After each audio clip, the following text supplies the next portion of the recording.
பக்தி உலகம் அன்பர்களுக்கு ஈஸ்வரின் அன்பான வணக்கங்கள். இன்றைய சிறப்பு விருந்தினர் பக்தி உலகத்தில் உங்களுடைய அதிசய மனிதர், அம்மன் கொண்டாடி ஜோதிடர் திரு முருகப்பெருமாள். வணக்கம். வணக்கம். எனக்கு ரொம்ப நாளா ஒரு சந்தேகம், போன பதிவுல சொன்ன மாதிரி இந்த முக்தி அடைகிறது அத மாதிரி நான் இறைவனுடைய பாதத்தை அடையணும் அப்படின்னா எல்லாத்தையும் துறக்க வேண்டுமா அப்படின்ற ஒரு கேள்வி ஒண்ணு இருக்குது. ஆனா நம்மளை சுத்தி இருக்கக்கூடிய சாமியார் எல்லாம் பாத்தீங்கன்னா தனித்தனி தீவெல்லாம் வாங்கிட்டு செட்டில் ஆகிறாங்க. நாம மட்டும் எல்லாத்தையும் திறந்து போயிட்டு முக்தி அடைய வேண்டிய ஒரு கட்டாயத்தில் நம்ம இருக்கிறோமா?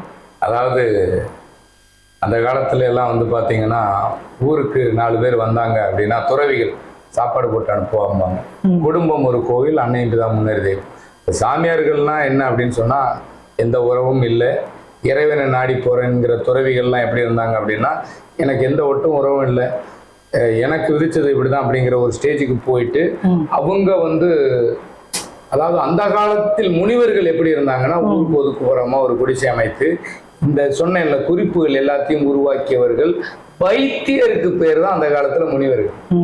சித்தர்கள், முனிவர்கள், இந்த மாதிரி ரிஷிகள் எல்லாருமே வைத்தியர்கள், இந்த ஜோதிட கதை கற்றவர்கள், இயற்கையை அறிந்தவர்கள், பேரிடர்கள் வரும் முன்னே சொல்பவர்கள், அதற்குண்டான மாற்று கருத்தை எப்படி பயன்படுத்தணும்னு தெரிஞ்சவர்கள். அந்த இயற்கையை உணர்ந்தவன் ஆன்மீகம். அப்ப இயற்கையை இறைவனா கொண்டவன், அந்த இயற்கை என்னும் இறைவனை அறிந்தவன் ஆன்மீக தொண்டன். இன்னைக்கு அப்படி கிடையாது. இயற்கையில வாழ தகுதி இல்லாதவன் ஆன்மீக தொண்டன். அவ்வளவுதான் வித்தியாசம். இந்த இயற்கையில வாழ தகுதியே இல்லை, எனக்கு வேற வழி கிடையாது, உனக்கு நான் தீட்சை அளிக்கிறேன். சரி, ஒரு நேரம் பசியை போக்க முடியுமா? சரி, கெட்ட காத்து கார்பன் டை ஆக்சைடு விரட்ட முடியுமா? உன்னுடைய ஹோமத்துல கெட்ட காத்துல உள்ள கிருமியை கொள்ள முடியும், விரட்ட முடியுமா? ஒருத்தனுக்கு ஒரு நோய் வந்துருச்சு, விரட்ட முடியுமா?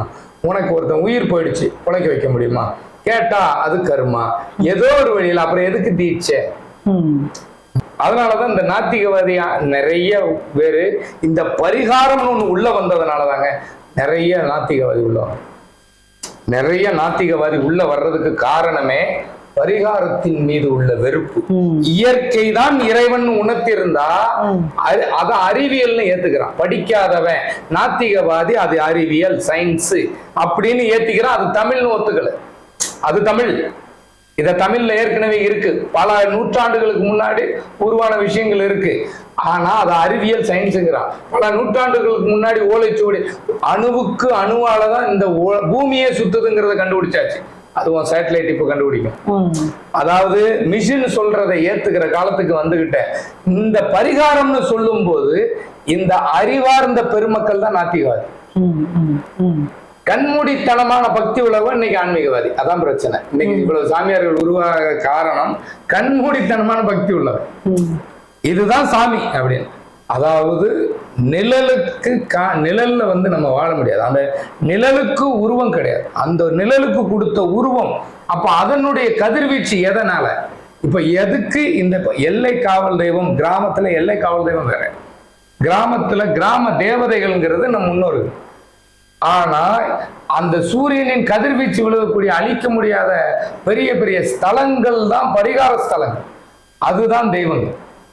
இறைவனின், அதாவது சூரியனின் கதிர்வீச்சு விழுகிற இடம், புதனின் கதிர்வீச்சு விழுகிற இடம், சனியின் கதிர்வீச்சு விழுகிற இடம், சுக்கிரனின் கதிர்வீச்சு விழுகிற இடம் பெரிய பெரிய அழிக்க முடியாத பாரம்பரிய கோயில்களா இருக்கும். ஆனா கிராமத்தில் வாழும் முன்னோர்கள் அழிந்த உருவத்துக்கு கொடுத்த தெய்வங்கள் தான் தேவதைகள். அப்ப கிராமத்துல வாழ்றது வேற, மன்னர்கள் கட்டிய அந்த விஷயங்கள் வேற. அப்ப எந்த கதிர்வீச்சு இல்லையோ அவன் அந்த கோயிலுக்கு போகும். எந்த அப்ப பரிகார ஸ்தலங்களுக்கு எல்லாரும் போக முடியாது.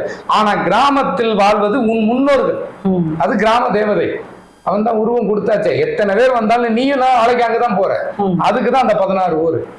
இதுல தீட்சை தரேன் அப்படின்னா நான் என் பூர்வீகத்துக்கு போனா கிடைக்க போகுது, நீ யாருன்னே தெரியாது, உன் சொத்தை எனக்கு எழுதி தருவியா? நான் என்ன சொல்றேன், தீட்சை தரேங்கிற, எனக்கு கடன் 5 லட்ச ரூபா பணம் தருவியா? நான் தான் சொல்றேன், எல்லாத்தையும் விட்டுட்டு வாங்குறதுக்கு பேரு வாழ்க்கை கிடையாது. அதாவது ஆசீர்வாதம் வாங்குறதே 4 தலைமுறை பார்த்தவங்க கிட்ட ஆசீர்வாதம் வாங்கும். அமங்கலியா இருந்தோன்னே நீ என்ன இங்க வந்த, கொஞ்சம் கணவனை இழந்தவங்கள உள்ள சேர்க்க மாட்டாங்க. வாழ்க்கையில கொஞ்சம் கஷ்டப்பட்டவனே டே நீ கொஞ்சம் தள்ளி நில்லு அப்படின்ட்டுருவாங்க. ஆனா அது அவனுக்கு வலிக்கும். இந்த மாதிரி விஷயத்தை தான் தீண்டாமைன்னு கொண்டு வந்தாங்க. அந்த மாதிரி ஒதுக்குறதே தீண்டாமைன்னு சொன்னா இந்த மாதிரி வீட்டை விட்டு பிரிக்கிறவன் தீண்டாமைன்னு இவனுங்களெல்லாம் ஒதுக்கணும். நியாயமா நாட்டை விட்டு இவனுங்களை ஒதுக்கி இருக்கணும். புரியுதா உங்களுக்கு? இந்த சாமியாரு இதுல இறைவன் ஒளி வடிவில் வாழ்கிறார். அறிவுங்கிறது ஒளி. சிவனின் நெற்றி கண்ணில் பிறந்தவன் முருகன். சிவன் என்பது என்னது? உயிர். அப்போ அறிவு, ரெண்டு கண்ணுங்கிறது நெற்றி கண் என்பது என்ன? அறிவு. அறிவுங்கிறது ஆளுமை. அறிவுங்கிறது என்னது? ஆளுமை. இந்த உலகம் இவ்வளவு விஞ்ஞான ரீதியா வளர்ந்ததுக்கு காரணம் என்ன? அறிவு. அப்போ அறிவுங்கிறது என்ன பண்ணும்னா இந்த உலகத்தை ஆளும். அப்போ ஆளுமைங்கிறது யாரு? ஒரு நாட்டுக்கு மன்னன். அப்போ ஒரு நாட்டுக்கு ராஜா ஆளுமை திறன் உள்ளவர். மகாராணிங்கிறது கூட இருக்கிறது. ஆனா ஆளுமை திறன்கிறது யாரு? ராஜா. அப்ப ராஜா போல் ஒரு அறிவு அப்படின்னா ராணினாலும் ஆளுமை தானே. அப்போ ஒரு பெண்ணா இருந்தாலும் ஆணா இருந்தாலும் அறிவு இல்லவன் இந்த உலகை ஆளுவான். அதனாலதான் அவன் ஆண் பிள்ளை. ஆளுமை திறன் உள்ள பையன் அப்படின்னா அறிவு. முருகன் என்பது அறிவு கடவுள். நீ முருகா, நீ தான் என் வீட்டுக்கு வரணும். முருகன் சிலைய நீ 500 ரூபாயோ 1000 ரூபாயோ 100 ரூபாயோ போட்டோ வந்துடும். இதுவே உங்க வீட்டுல நான் பொதுவாக ஒரு கருத்து சொல்றேன். ஏன் போயிட்டு எப்பா உங்க அம்மா என்ன விலை அப்படின்னா அவன் வெட்ட வருவான். அன்னையும் பிதாவும் முன்னறி தெய்வம். உங்க அம்மா என்ன விலை, உங்க அக்கா என்ன விலைன்னா கொன்றுவான். அப்போ உண்மையான தெய்வத்தை நீ வாங்க முடியாது. அதாவது உருவம்ங்கிறது முருகன் என்பவன் அறிவுக்கு கடவுள். அந்த குருவின் கதிர்வீச்சு விழுந்த இடம் திருச்செந்தூர். செவ்வாயின் கதிர்வீச்சு விழுகிற இடம் மலை மேல. அப்போ முருகன் இருக்கிற இடத்துல செவ்வாய் இருக்காரு. அப்ப அந்த செவ்வாய் என்ன பண்ணும்? நவபாஷானமே சிலை செஞ்சாலும் அதுல இருந்து கெட்டது ஹீட்ல இருந்ததுன்னா பரவாது. இப்ப ஏன் அதே பழனி மலையில இருக்கிற நவபாஷான சிலையை கடற்கரையில் கொண்டு போய் வச்சா அது பரவிடும். அப்போ அந்த ஹீட்டுல அது தன்மையை தக்க வச்சுக்குது. எல்லா இடத்துலயும் எல்லா பொருளும் வேலை செய்யாது. அவ அறிவார்ந்த பெருமக்கள். நம் முன்னோர்கள் பூரா இறைவனை நாடியவன், இயற்கையை நாடியவன். இவன் இந்த இயற்கையில வாழ்றதுக்கு வழி இல்லாம துறவி அப்படின்னா நம்ம அந்த காலத்துல சன்னியாசி, பரதேசி. ஏன்னாடே வெள்ளம் பரதேசிரா வந்தா சோத்தை போட்டு அனுப்ப ஒரு நேரம் சோறு. 10 பரதேசிகளை கூப்பிட்டு சோறு போடணும்னு என்ன சொல்லுவோம்? 10 பரதேசிகளும் பிச்சைக்காரனும் ஒண்ணு. இன்னைக்கு இருக்கிற சாமியாரும் பிச்சைக்காரனும் ஒண்ணு. ஆனா என்ன, இந்த பிச்சை கொஞ்சம் நிறைய எடுத்துட்டாங்க. சொல்லுவாங்கல்ல, விவேக் காமெடியில சொல்லுவார்ல, இன்னைக்கு பிச்சை எடுத்தவங்கிட்ட பல பேங்க்ல அக்கௌண்ட் இருக்கு. நம்ம நாம போட்டு பழகிட்டோம். இறக்க குணம் ஜாஸ்தி. விரட்டிட்டோம்னா சரியாயிடும். அவ்வளவுதான். தீட்சைங்கிறது பெற்ற தாய் தந்தையிடம் வாங்கு, அது தீட்சை. தாத்தா பாட்டி கிட்ட வாங்கு, அது தீட்சை. உனக்கு பெரியவங்க கிட்ட வாங்கு, அது தீட்சை. எவனே தெரியாதவங்க கிட்ட வாங்காத, அது தீட்சை கிடையாது, நீச்சை. நீச்சை அவ்வளவுதான். அதாவது சாமி இதுல அன்னபூர்ணி எல்லாம் இப்படி உட்கார்ந்து ஆதிபராசன் அவன் வச்சு கிழிக்கிறான். நித்யானந்தா குண்டலினி சக்தியை மேல எழுப்புறாராம். மொத்தத்துல 7 சக்கரம். இதுக்கு தேவை காற்று. காற்று இல்லாமல் நீ எந்த சக்தியை வெளியெடுப்பு? வெறும் காற்றடைச்ச பையங்க. இந்த காற்று, இந்த 7 சக்கரத்தையும் நாசிங்கிறதுல ஒன்று நிறுத்துறதே காற்று. இந்த காற்று இல்லைன்னா அந்த பேசுற மொழிக்கு சவுண்ட் இல்லை. உருவம் இல்லாத உனக்கு, உருவமா இருக்கிற உனக்கு உருவம் இல்லை. காற்று இல்லைன்னா ஒண்ணுமே கிடையாது. நம்ம தலைகீழ பிறப்போம். பிறக்கும்போது எந்திரிச்சு நடந்தோன்னா தலைக்கு மேல வானம்னு சொல்லுவோம். ஆனா பூமிக்கு கீழே எவ்வளவு தூரம் தோன்றியோ உனக்கு தண்ணி, பொண்ணு, பொருள், பெட்ரோல், உனக்கு உணவு, மருந்து எல்லாம் பூமியில கிடைக்குது. இது சொர்க்கம். ஆனா நான் வானொலியத்துக்கு வளரணும். ஒரு குறிப்பிட்ட ஸ்டேஜுக்கு மேல காத்து இருக்காது, செத்துருவேன். அப்போ என்ன சொல்றானா, வான் மண்டலத்து அப்போ தலைகீழ ஆடாதரா. நம்ம பிறந்துட்டோம், நம்ம பெரிய உயரமா வளர்ந்துட்டோம்னா இது தலைகீழா போறோம்னு அர்த்தம். தலைகீழ ஆடாதரா அப்படின்னு சொன்னா என்ன அர்த்தம்னா, நம்ம ரொம்ப உயரமா வளர்ந்துட்டோம் அவ்வளவு கிடையாது. மேல போற தலைகீழ ஆடாத, பொறுமையாரு அப்படின்னா கால் தரையில படாம நடக்காதரா. கால் தரையில படணும். தரன்னா என்னன்னு தெரியணும். பூமின்னா தாயின்னு தெரியணும். பூமி தான் சிவன் தெரியணும். ஆகாயம்ங்கிறது அது வெற்று மண்டலம். வெற்றிடத்தை நிரப்புறதுக்கு எதுக்குடா சாமியாரு? குடும்பத்துல அன்னையும் பிதாவும் தான் தீட்சை. உனக்கு உசுரையும் உடம்பையும் கொடுத்ததை விட இன்னொருத்தன் தீட்சை எப்படி தர முடியும்? இதுல இன்னொரு பையன் வேற வெள்ளை சட்டை போட்டு ஒருத்தன் வருவான். அவன் பேரு நிறைய பக்கம் இப்போ பயங்கர ஃபேமஸ். இங்க கொஞ்சம் நல்லா பேசினா போதுங்க. கொஞ்சம் அறிவியல் விஷயமா இந்த கதிர்வீச்சினால இந்த ஒளியினால என்ன அலைகள் இன்னொருத்தன் உடம்புக்குள்ள போட்டுவிட்டு கொடுப்பா எப்படி? இது அறிவியல் மூலமா கொண்டு வந்ததை சில பாசிட்டிவ் எனர்ஜியை செலுத்த முடியும். ஏன்னா மனிதனுக்கு அவ்வளவு பவர் இருக்கு. நெருப்பு தத்துவம், நீர் தத்துவம், அந்த அப்போ எனக்கு என்ன தத்துவம் இருக்கோ அந்த தத்துவம் உள்ளவன், எனக்கு அந்த ஆப்பரேட்ல உள்ளவனுக்கு என்னால் அதை சரி செய்யக்கூடியவன் தான் வருவான். இதுல அந்த ஹீலிங்கிறது பார்வையில அந்த ஹீட்டுக்கு ஒருத்தன் குளிர்ச்சி என்கிட்ட வரும்போது அந்த வெப்பம் அவனுக்கு பரவும் போது ஓரளவுக்கு சரியாயிடும். அப்போ இந்த தன்மையை வச்சு நிறைய பேர் வியாபாரம். இது அறிவியல் தமிழ். முதல்ல தமிழை உணர்ந்தவன் இதெல்லாம் ஏற்றுக்கவே மாட்டேன். ரைட், எனக்கு இது கரெக்ட் தான்.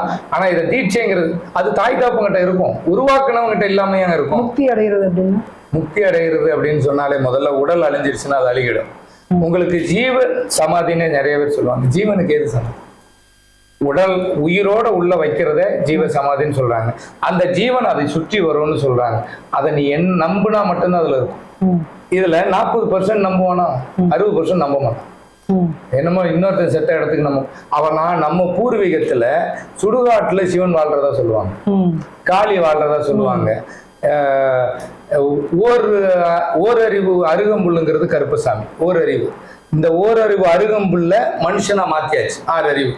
அவர் அழிஞ்சதுக்கு அப்புறம் கருப்பசாமி, செத்ததுக்கு அப்புறம் அவர் இறை, அதாவது நம்ம கும்புற சாமி காலு கீழெல்லாம் மனுஷன் தலையை வச்சிருப்பாங்க. காளி வாழ்றது சுடுகாட்டுல மண்டை ஓட போட்டிருப்பாங்க. இந்த மண்டை ஓடு நாசியினுடைய இந்த ஓட்டை தான் உங்களுக்கு முதல் சக்கரம். இந்த இதுல முதல் சக்கரமே இந்த இது 1000 தாமரை இதழ்களை கொண்டதுன்னு அந்த 7 சக்கரத்துல சொல்லியிருப்பாங்க. இந்த மூலாதாரம் சுவாதிஷ்டானத்துல இந்த சக்கரத்தை 1000 ஏதோ ஒன்று சொல்லுவாங்க. ஏதோ ஒன்று மொத்தத்துல நான் படிச்சிருக்கேன். இதுல 7வது சக்கரம் 1000 தாமரை இதழ்கள்.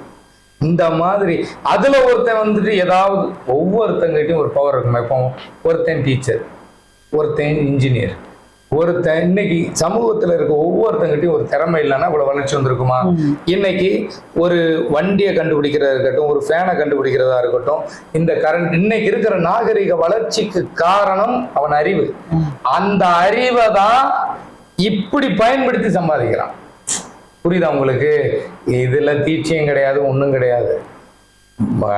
இந்த தீட்சை இருந்ததுன்னா இவனுக்கு ஏன் இவ்வளவு கேஸ் வருது? அவர் அவ்வளவு தீட்சையில வர்ற போலீஸ்காரனுக்கோ வக்கீலுக்கோ தீட்சை கொடுத்துடலாம்ல. இறைவன் என்பது தனக்குள்ள இருக்குங்கிறத இந்த இயற்கை என்பது உணராத வரைக்கும் இன்னைக்கு அந்த தீட்சை வாங்குறவனும் தன்னுடைய தேவைக்காக. ஆன்மீகம் என்பது பொது நலமானதுங்க. இங்க எல்லாமே சுயநலத்துல போயிட்டு இருக்கு. இதுல ஜீவ சமாதி, சித்தர் சமாதி, அவர் சொன்ன குறிப்பெல்லாம் விட்டாச்சு.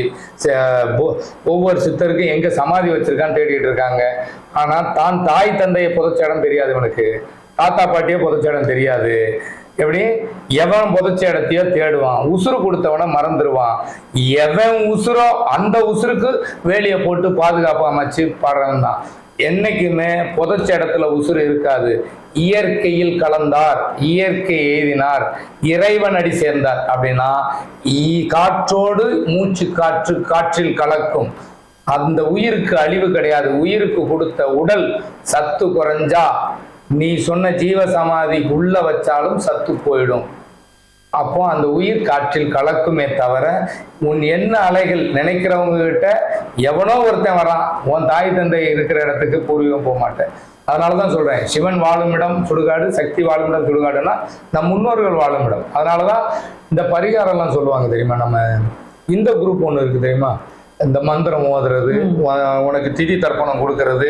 இந்த திதி தர்ப்பணம் கொடுக்கிற சமூகத்துல சேர்ந்த ஆரியர்கள்னு வச்சுக்கோங்களேன். உள்ள வந்தவன் நாம இறந்தவங்களை தொட்டு வணங்கி போவோம். ஒரு நல்லதுக்கு போலனாலும் கெட்டதுக்கு போவோம், சப்போர்ட் பண்ணுவோம். சில இடங்கள்ல அந்த துக்கம் தாழாமல் ஆடி கொண்டு போய் வைக்கிற இடமும் இருக்கு, அமைதியா கொண்டு போய் வைக்கிற இடமும் இருக்கு. அந்த உடல் போயிடுச்சு, இந்த உயிர் நம்ம கூட வாழலையேன்னு சொல்லிட்டு துக்கம் தாழாம இத ஒரு குரூப்பினர் என்ன பண்ணுவாங்கன்னா, அந்த ஆரியர்கள் பின் வாசல்ல தொடாம தள்ளி விடுவாங்க. அவன் உனக்கு திதி தர்ப்பணம் கொடுத்து உன் நல்லது செய்ய போறான். அது இன்னைக்கு உண்டு. அவங்க இறந்தவங்களை வணங்கவே மாட்டாங்க. ஆனா இன்னைக்கு சரவணா ஸ்டோர்ல இருந்து பெரிய பெரிய தொழிலதிபருக்கு வீட்டுக்கு போங்க. ஏன் இந்த வசந்தன் கோ பையன் தான் அப்பாவுக்கு பெரிய ஒரு விஷயம் கட்டி வச்சு பிறந்த இடத்துக்கு ஒரு கட்டி வச்சு அதை கோயில வச்சு காலையில அதை கும்பிடாம வெளியே போக மாட்டேன். இன்னைக்கு எம்பி முன்னோர்களை வணங்குபவன் தகுதியான இடத்துல இருப்பான். எவனோ ஒருத்தனை வணங்குறவன் தகுதியற்ற இடத்துல தான் இருப்பான். சோத்துக்கே பிச்சை எடுப்பான். எழுதி வச்சு தீட்சையை தேடுபவன் பிச்சை எடுப்பான். நம் பூர்வீகத்தை தேடுபவன் ஏற்கனவே பதிவுல நம்ம சொல்லியிருந்தாரு, நீ ஏன் அடுத்தவன் பழப்ப கெடுக்கிறது, நீங்க அந்த மாதிரி அன்னபூர்ணி நம்ம பழப்பெல்லாம் கெடுக்க கூடாது. ஏங்க ஒரே ஒரு விஷயம் தான், நிறைய பேர் திட்டுறாங்க. இங்க யாரும் அறியாமையில் உள்ள மக்களை ஒரு கூட்டம் இருக்கு. எனக்கு எதை தின்னா பித்தம் தீரும், என்ன பண்ணுனா என் பிரச்சனை தீருங்கிறவங்க தான் டார்கெட். சொல்லுவாங்கல்ல, ஒரு மனுஷனை ஏமாத்தணும்னு அவன் ஆசையை தூண்டணும். இன்னைக்கு இந்த சமூகத்துல 10 தடவை ஒரு விளம்பரத்தை பார்த்தா ஒரு பொருளை வாங்கிடுறான். காற்று படாத பொருள் உங்களுக்கு கெட்டுடும். இவன் சொல்லுவான், கண்ட கண்ட காத்துலாம் படுது, காற்று பாக்கெட்ல அடைச்ச பொருளை வாங்குங்க, சுத்தமானது, அதுதான் நோய். காற்று படாத எந்த பொருளும் கெட்டு போயிடுச்சுன்னா அது நமக்கு ஆகாது. இப்ப நான்வெஜ்ஜி வெஜ்ஜு, உயிர் உள்ள பொருள் நான் வெஜ்ஜு, உயிர் இல்லாத பொருள் நான்வெஜ்ஜு. ஆனா உயிர் உள்ள பொருளை தான் நிறைய திங்கிற, அப்ப அதை போய் எங்க தீ தர்ப்பணம் கொடுக்குற? நான் என்ன சொல்றேன், நீ எந்த உயிரையும் கொல்லக்கூடாது, அப்ப ஏன் உயிர் உள்ள பொருளை திங்கிற? காய்கறி உயிர், அணுக்கள் உயிர் உள்ள பொருள், உயிர் இல்லாத பொருள் எல்லாம் நீ திங்கணும். எந்த உயிரையும் கொல்லக்கூடாதுங்க, கரெக்டு. அப்போ காய்கறி திங்காது. அப்ப ஆக்சுவலி நான்வெஜ் தான் சாப்பிடணும்ன்றீங்க? இல்லைங்க, நான் அவங்களுக்கு சொல்றேன், அவங்க தான் நான்வெஜ் சாப்பிடுறாங்க, அவங்கள நான்வெஜ் தான் திங்கணும், அவங்க அதுக்கு தான் தகுதி. செத்த பொருளை தானே திங்கணும். அவங்க என்ன சொல்றாங்க, எந்த உயிரையும் கொள்ளக்கூடாது, எந்த உயிருக்கும் தீங்கு விளைவிக்க கூடாது. அப்ப தாவரங்கள் காய்கறி அதெல்லாம் உயிர் இல்லையா? நான் என்ன சொல்றேன், அந்த தாவரங்கள்ல அணுக்கள் சாவாது. அன்னைக்கே சொல்லியிருக்கான், நான் வெஜ்ங்கிறது இங்கிலீஷ் இதெல்லாம் வந்ததுனால நமக்கு இவ்வளவு பிரச்சனை. அடுத்த மொழி தமிழுக்குள்ள கலந்தாலே இவ்வளவு பிரச்சனைனா, அடுத்தவனுடைய சிந்தனை சிந்தனைக்குள்ள வரும்போதே பிரச்சனை தான். அப்போ உனக்கு இன்னொருத்தன் பேச்சு நீ என்னைக்கு கேட்கிறியோ அன்னைக்கு நீ செத்த பொருள், அவ்வளவுதான். தீட்சை என்பது உன்னை ஏமாற்று பிழைக்கும் அவன் எடுக்கும் பிச்சை. பாத்திரம் அறிந்து பிச்சை புகினும் கற்கை நின்றே, கற்கை நின்றே பிச்சை புகினும் கற்கை நின்றே. பிச்சை எடுத்தாவது படிக்கணும்னு சொன்னான், நல்ல கருத்துக்களை தெரிஞ்சுக்கணும்னு சொன்னான். நீ பிச்சை போட்டு பல பேர் அவன் பிச்சை எடுக்கிறது அவன் வாழ்றதுக்கு. நான் நிறைய தடவை சொல்லியிருக்கேன், தன்னை உணருங்க, பூர்வீகத்தை தேடுங்க. வாழ்க்கையில ரொம்ப உயரலைனாலும் நோய் நொடி இல்லாம நிலையான வாழ்க்கை வரும். உறவுகளோடு கூடி வாழ்வதே வாழ்க்கை, உறவுகளற்று வாழ்வது ஒரு கட்டு விறகில் சாவதற்கு சமம். இன்னைக்கு சொல்லுவான், உறவுகளோட வாழ்றதுக்கு ஒரு கட்டு விறகுல சாவலாம். உறவுகளை இழந்தவன் குணம் அவன் சுடுகாட்டுல எரியும் ஒரு கட்டு விறகுல. அப்போ எவன் உறவுகளை இழந்தானோ அவன் இறந்த பிணத்திற்கு சமம். எவன் ஒருவன் உறவுகளை இழந்து காவியை அணிகிறானோ அவனும் செத்தவனும் ஒண்ணு. சிவனடியார் அப்படின்னு சொன்னாலே எதுவும் தேவையில்லைன்னு சொல்லிட்டான். அப்ப சாமியார்னா பல தடவை சொல்லிட்டேன், சுடுகாட்டில் எரியும் செத்த பிணமும் சாமியாரும் ஒன்று. அதனாலதான் காசியில அகோரி, எந்த தேவையும் இல்லாதவன், எந்த உணர்வுகளும் எந்த உணர்ச்சிகளும் இந்த உடலின் தேவைகளை வேண்டான்னு சொன்னவன் செத்தவன் தான். அப்போ சாமியார்னவன் செத்தவன். செத்தவன் கிட்ட தீட்சை வாங்குறதுக்கு பதிலாக உன் தாய் தந்தை கிட்ட வாங்கு, வாழ்க்கை சிறக்கும். இதில் தீட்சை, இறைவன் ஒளி வடிவில் வாழ்கிறான் அப்படின்னு ஒரு குரூப் இருக்கு. ஒளி என்பது அறிவு வடிவில் வாழ்றான், அறிவை பயன்படுத்தும். எப்போதும் போல ஒரு சிறப்பான ஒரு பதிவு, எனக்கு ரொம்ப ஒரு திருப்தியை கொடுத்த ஒரு பதிவுனா இந்த பதிவு எது. உங்களுக்கும் பிடிச்சிருக்கும் அப்படின்னு நான் நம்புறேன். மீண்டும் சந்திக்கும் வரை உங்களிடமிருந்து விடைபெறுவது உங்கள் கேவி இஷ்யூ. நன்றி, வணக்கம். உங்களுக்கு ஏதாவது சந்தேகங்கள் இருந்தால் கண்டிப்பாக நீங்க பதிவுல கமெண்ட் பண்ணுங்க. முதல் முறையாக பார்க்குறவங்க சேனலை சப்ஸ்கிரைப் பண்ணுங்க, லைக் பண்ணுங்க, உங்களோட மீனான கருத்துக்களை பதிவு பண்ணுங்க. நன்றி, வணக்கம்.